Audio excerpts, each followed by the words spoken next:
Hello and welcome to Sunday School Online for the week of August 9th. Today our lesson is on Jacob and his family that is growing, his growing family.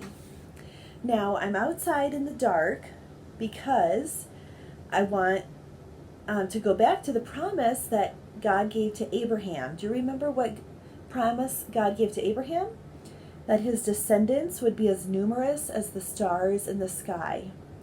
And when can you see the stars? At night. So I thought it'd be fun to do the Sunday school lesson outside in the dark. And the next time that you see stars, I hope you think about God's promise to Abraham and his family. And it goes along with today's lesson because Jacob's family is growing. And that's what our lesson's about today. But first of all, I have a question. How many of you have been to a magic show and watched a magician do some fun tricks? I know I have. I went when I was a kid. Well, I have a little trick that I want to play on you. Well, really, I'm going to play it on myself, but if we were together, I'd play it on you. So, we have two different kinds of crackers here. These are cracked pepper wafers and some unsalted bland crackers. This is actually called matzah, which is what the Israelites used to eat and what Jewish people still eat today and we still eat. But which one would you choose? The cracked pepper wafers or the unsalted crackers? Well, I know I'd pick the cracked wafers. So say I set them down here for you. But before you could grab them, you had to wear a blindfold. And while you were putting your blindfold on, what if I switched them? So that I thought I was reaching for the cracked pepper crackers, but I got the unsalted plain ones. Oh no! Those aren't the ones that I wanted. That's kind of a mean trick, isn't it? Well, some tricks, like at a magic show, can be fun, and they don't hurt anyone. But some tricks can be mean or dishonest.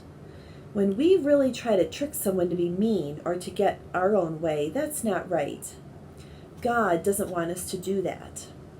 In our lesson today, we're going to see how someone did a trick, a lot like the one that I did, but his trick caused problems for the whole family. So let's get started. Now remember how Rebekah and Jacob wanted to help God keep his promises, that Jacob would lead the family someday? So they planned a way to steal the blessing. Since Isaac was blind, they decided to trick him and make him think Jacob was Esau. Do you remember this picture? Where they tricked, here's Isaac, and here's Jacob. And Jacob wore like animal goat skins and Esau's clothes to trick Isaac. Jacob lied to his father, and Isaac was tricked into giving him the special blessing. The blessing that Jacob stole made him leader over his brother Esau. It also meant that he would get most of his father's money and things. How did Esau feel when he found out that Jacob stole the blessing? Do you remember? He was very angry.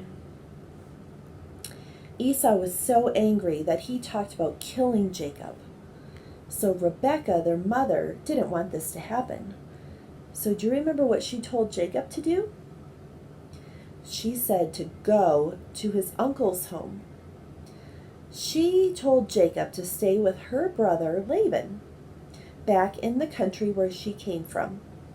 So Jacob left and headed to his uncle Laban's home. Jacob traveled a long ways, and one night he laid down and fell asleep. He placed a stone under his head for a pillow, and he fell asleep. And as he slept, he had a dream. The Bible tells us that what he saw in his dream was pretty crazy. So do you have your Bible? Let's open it to Genesis 28, verse 12.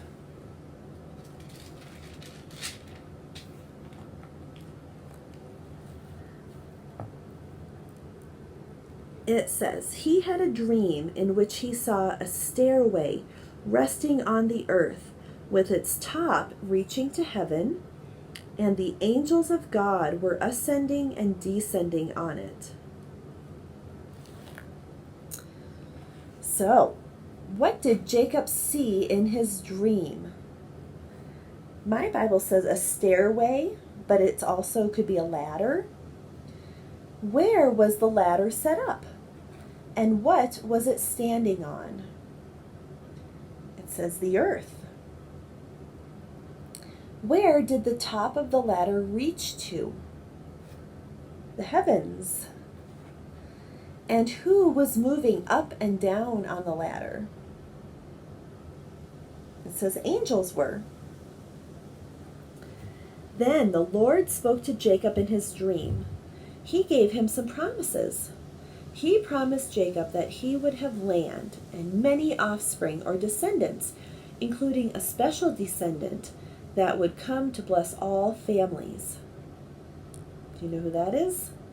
Jesus. Do you remember what the word descendant means? It means children, grandchildren, great-grandchildren. So, haven't we heard that promise before?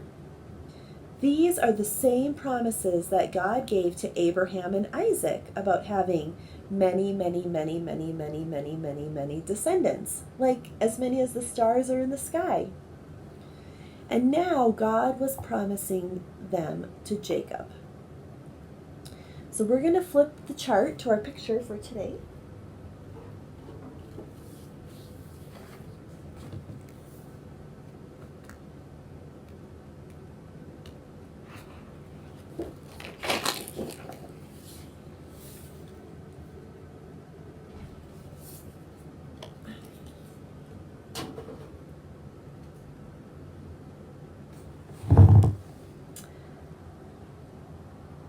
Okay, so Jacob continued his long journey. He finally came to the city of Haran, where he found his uncle Laban. Jacob also met Laban's two daughters, Leah and Rachel. Laban invited Jacob to stay at his home. So Jacob lived with Laban's family and worked for him. After a month went by, Laban asked Jacob how he could pay him for his work that he was doing. Jacob loved Rachel. Here's Jacob and there's Rachel. She was so beautiful and she was prettier than her sister. So he said he would work for 7 years if he could marry Rachel. Laban said, okay. So Jacob worked for 7 years, taking care of Laban's flocks of sheep and goats. When the time came for the wedding, Laban played a mean trick on Jacob. Let's read what he did in Genesis chapter 29, verse 22 and 23.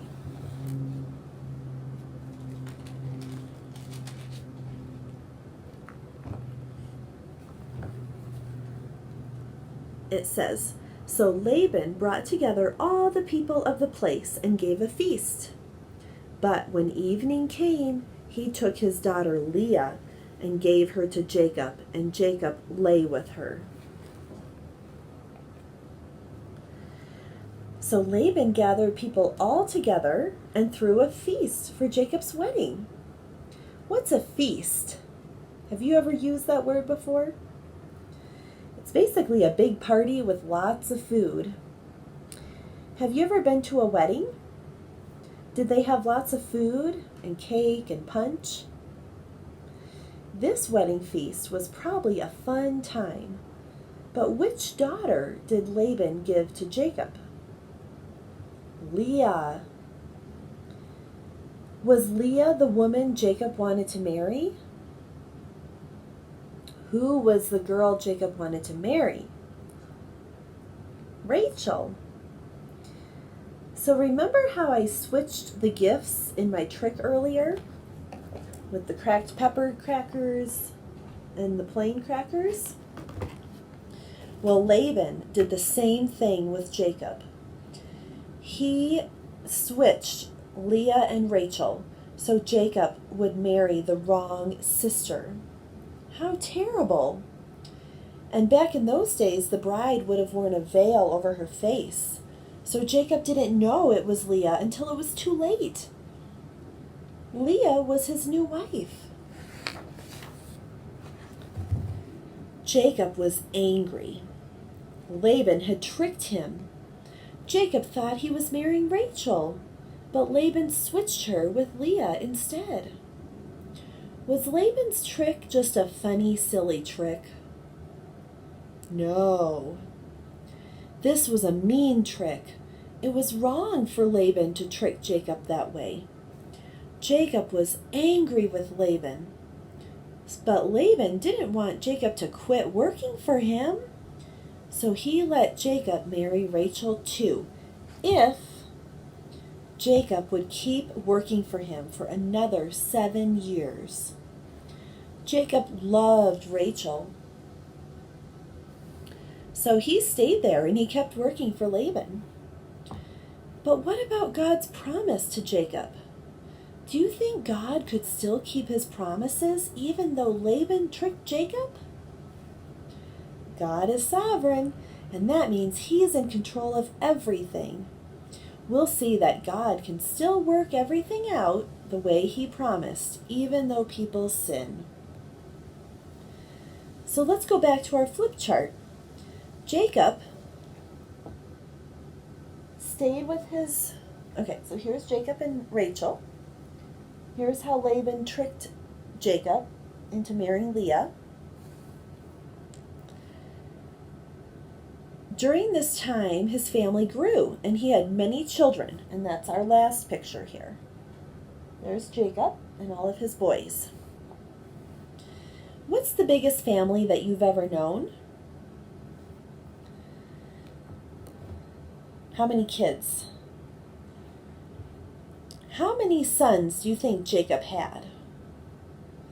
God blessed Jacob with 12 sons. Let's see how many that would be. 1, 2, 3, 4, 5, 6, 7, 8, 9, 10, 11, 12. That's a lot of boys. We'll see that the sons of Jacob were an important part of history. Remember the promise that God gave to Jacob in the dream when he was sleeping on the rock? God gave Jacob a lot of children because he promised to give him many descendants. Jacob's 12 sons would soon grow up and have families that would grow into a great nation, just like God had promised. Even though Jacob made some sinful mistakes by tricking his brother Esau and his father Isaac, and then Laban tricked him, God was still in control. God made a promise to Jacob, and he would make sure that it happened just the way he said, no matter what anyone else did. So that's the end of our story of Jacob marrying Rachel and Leah and having 12 sons. I hope you enjoyed it, and we can do our memory verse. I know it's been a while. Let's see where that one is.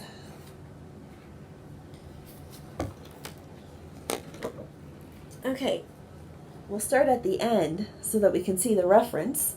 Proverbs 3, 5, and 6. And it starts with, trust in the Lord with all your heart, and do not lean on your own understanding. In all your ways acknowledge him, and he will make straight your paths. Proverbs 3, 5, and 6.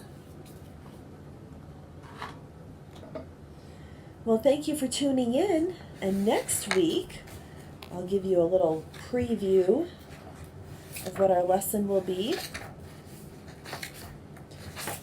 It will be on Jacob returning to Canaan. So stay tuned. Have a great week.